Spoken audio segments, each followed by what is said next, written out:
দেশের শোবিজের super model ও অভিনেতা Adil Hossain Nobel আজ উৎসাহ নিয়ে ভোট কেন্দ্রে ছিলেন। ঢাকার Gulshan model school and college কেন্দ্রে শতবর্ষী বাবা, মা ও স্ত্রীকে নিয়ে ভোট দিতে গিয়েছিলেন। ভোট কেন্দ্রে ভোট দেওয়া ছাড়াও বেশ হাসি খুশি দেখা গেছে এই মডেল তারকাকে। দীর্ঘদিন পর সংসদ নির্বাচনে ভোট দিয়ে স্বস্তি প্রকাশ করেছেন তিনি। নোবেল ভোট প্রদান শেষে বলেন, আমি যেটা সবার মধ্যে একটা এক্সাইটমেন্ট, এটা ভালো লাগছে। এই যে আব্বা আম্মা আসতে পারলো, এটা একটা বিশাল আমার ভাগ্যের ব্যাপার।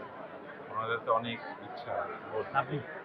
এবার ভোটের একটা জোয়ার চলছে, সবাই ভোট দিবে, সবাই ভোট দিবে। বাসার লোকজন সব চলে গেছে ভোট দেওয়ার জন্য। তো নিজেরাই যদি দিতে না পারি, আব্বা আম্মা বলছিল না আমরা যদি দিতে না পারি তাহলে তো ভোট হলো না। বললাম না, আপনারা দিবেন, একসাথে যাব, একসাথে সবাই মিলে ভোট দিলাম।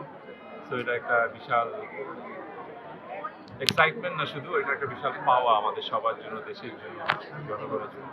দুটা জিনিস আমি এখানে বলবো, একটা খুবই সবাই একটা শান্তির মধ্যে দিয়ে বলেন শৃঙ্খলা বজায় রেখে ভোট দিচ্ছে, সেটা ভালো লাগছে। আর ভোটটা আসলে আমার নিজের একটা নাগরিক, অ্যাজ এ নাগরিক আমার হয় না, আমার একটা এই দেশের জন্য পাওয়ার একটা ব্যাপার। তো ওটা যে আজকে পেলাম, এটা তো খুব, আপনারা দেখছেন সবাই দিচ্ছে। ইভেন আসার আগে আব্বা বলছিল এখানে কি যাওয়া যাবে, ভোট কি যাওয়া যাবে, অবশ্যই যাওয়া যাবে। তো যেটা আশা করেছিলাম আসলে তার চেয়ে সুন্দরভাবে ভোটটা হচ্ছে। তো সেটাতে করে মনে হচ্ছে এবারের ভোটটা হচ্ছে একটা জেনুইন ইলেকশনের ভোট হয়েছে।